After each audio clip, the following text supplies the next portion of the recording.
Hola, bon dia. Anem a la segona part del vídeo en la que farem que el cuc que estem fent, o l'snake o la serp, tinga una cua i ho farem en el bol 2. Vale, fins ara el que havíem fet era el següent joc, teníem el cap del cuc, en les tecles de les fletxes podíem moure-lo i se menjava la poma i canviava de lloc quan ens menjaven la poma. Vale? Parem i anem a veure on tenim, així tenim l'altra poma que no es veu, la posaré enmig, vale? Aquesta fa la poma, perdoneu, el cercle verd que farà de la cua del cuc o de la serp. Vale? Què farem? El primer de tot és que la volem del mateix tamany que el cap. Per això, en esdeveniment, quan comença la bandera verda, que és la manera que tenim de començar el joc, canviarem l'aspecte a una mida igual que la que havíem posada, que era del 60%. Al principi no vull que es vega, no vull que estigui enmig, vull que estigui amagada perquè la he de posar darrere de lo que és el cap del cuc, la tinc que posar darrere del cap.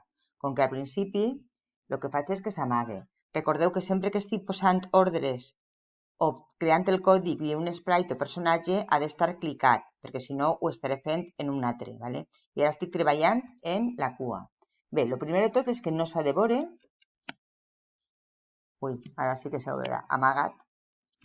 I ara de crear còpies, contínuament còpies de lo que és el bol, per a que si les posa darrere doni sensació de ser.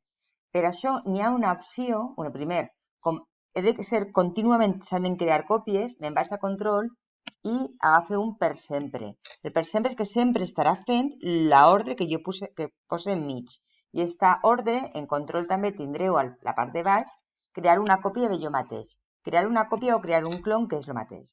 Si jo ara ho poso en funcionament no passa res, perquè com ho he posat que s'amague no es veurà res. Vale? I no tenim cua ni tenim res. Molt bé. Què és el que farem ara? Ara, esta còpia que se crea, que teniu així també una ordre que és de control quan la còpia comença com a clon, el que he de fer és que vagi darrere d'este cap.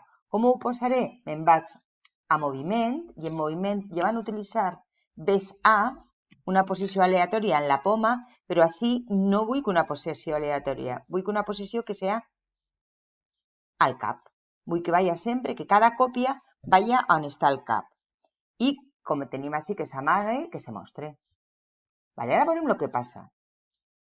Que no és el que volem, ara ho canviarem, però vull que... Bé, ara cliquem i mireu, no s'acaba mai. O sigui, tinc un cuc en una cola interminable.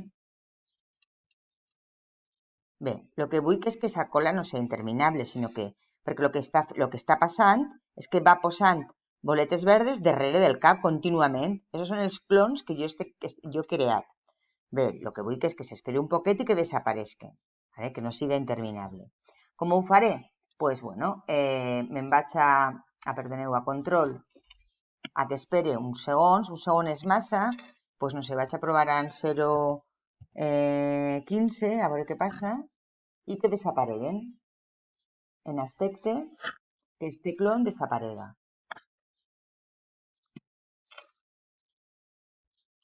Vale, no, perdona, no és amagat, és que desaparega el clon, que està en control i al final de tot, on teníem les ordres dels clons, posa esborra esta còpia i arrastre esborra esta còpia. A veure què passa. Sempre heu de provar perquè a vegades ens enganyem, jo també. Bé, molt bé. Ara té una cola més petitona, però després el que farem serà que quan agafe una poma, la cola vaya augmentant. Si la volem que siga més gran, a lo millor en comptes de 0,15, si jo pose 0,25, veureu que des de principi és una miqueta més gran. Quan més temps pose des de que comença fins que s'esborra la còpia, ja tenim el nostre cuc. Bé, ara explicaré la part 3 en el pròxim vídeo. Moltes gràcies. Qualsevol dubte